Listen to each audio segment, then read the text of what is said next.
एक व्यक्ति अपनी ससुराल गया, गांव का रहने वाला था। पत्नी शिक्षित मिल गई, ससुराल पहुंच गया बिना सूचना के। उसकी देवी ने बड़ी प्रशंसा कर रखी थी कि बड़े सुयोग्य हैं, बहुत समझदार हैं। तो उसकी सहेलियां इकट्ठी हो गई, वो भोजन के लिए बैठे। पत्नी मन ही मन डर रही थी कि इतनी इनकी बात बनाई है, पर ये कैसे हैं सो तो मैं जानती ही हूं। चलो, तो गांव की परंपरा, वो भोजन बनाने बैठी चूल्हे पर, और उसने सामने उनको बिठाया भोजन करें। अब उसकी सहेलियां परोस रही थी भोजन बार बार। पूड़ी साग थाली में आया, वो ऐसा विचित्र आदमी एक पूड़ी उठा गया। सोच रहा था छोटी सी पूड़ी है, इसके टुकड़े करना, ग्रास करना तो बेकार है, पूड़ी ही ग्रास है। वो एक पूड़ी में साग रखे और एक। अब उस देवी को बड़ा संकोच लगा, बड़ी लाज लगी, किसने नाक कटवा दी। और सहेलियां मुस्कुरा मुस्कुरा कर कहें, जैसा आपने कहा था वैसे ही हैं, बड़े समझदार हैं बहुत। तो महिला बड़ी विवेकवती थी, उसने सोचा कि बात किसी तरह बन जाए।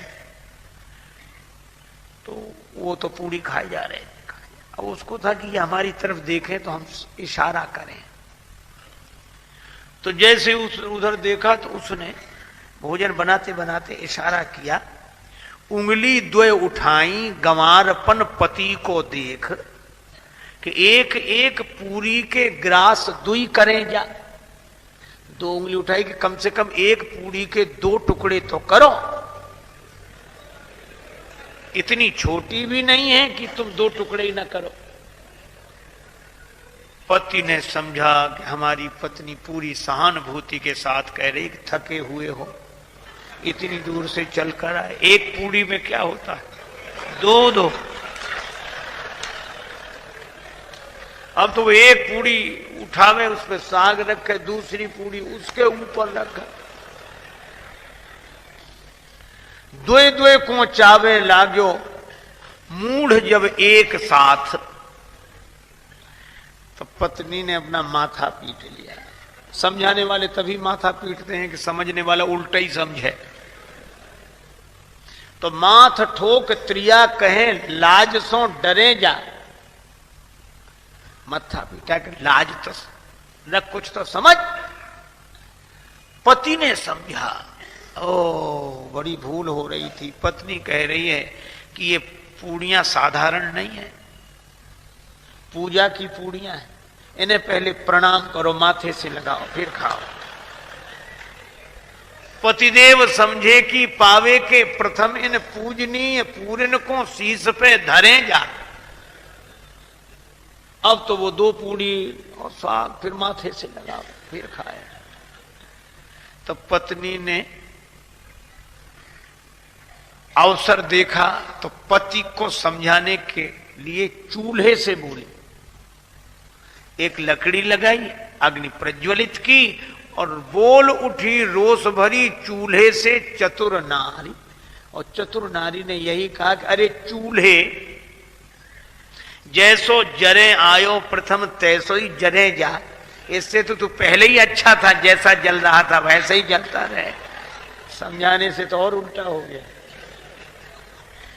कई बार लोग उल्टा ही समझते हैं। क्यों? अच्छा, यह तो एक ग्रामीण की बात हुई कि बेचारा ना समझ था। एक समझदार की बात सुनो। रावण से बड़ा विद्वान तो कोई हो नहीं सकता। 10 गुनी बौद्धिक प्रतिभा है, जिसके 10 सिर हैं। उसको उसकी सहधर्मणी मंदोदरी समझा दी। मंदोदरी ने कहा कि श्री राम को साधारण मत समझो, वे विराट ब्रह्म है। पद पाताल शीस अज धामा, जिनके चरण पाताल हैं, सिर ब्रह्मलोक है, वे विराट हैं।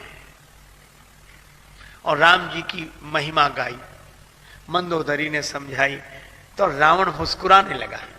तो मंदोदरी खुश हुई कि चलो समझ रहे हैं। श्रोता अगर प्रसन्न हो जाए तो लगता है कि हमारी बात समझ रहे हैं। रावण बहुत मुस्कुराए, बहुत खुश हो। तो मंदोदरी भी समझाती गई। अंत में कहा कि अब तो समझ गए आप, ऐसा लगता है। रावण ने कहा हम नहीं समझे, हम जैसा विद्वान नहीं समझेगा तो और कौन समझेगा। तो क्या समझे आप? रावण बोला तुम्हारी बात बड़ी गूढ़ है, गूढ़तम तो बत कही गूढ़ मृग लोचन। मंदोदरी ने कहा कि चलो महत्व समझा इसने। तो गूढ़ रहस्य क्या समझे आप? रावण बोला मैं यह समझा कि हे देवी, तूने नाम तो राम का लिया है और महिमा हमारी गाई है, ये समझ।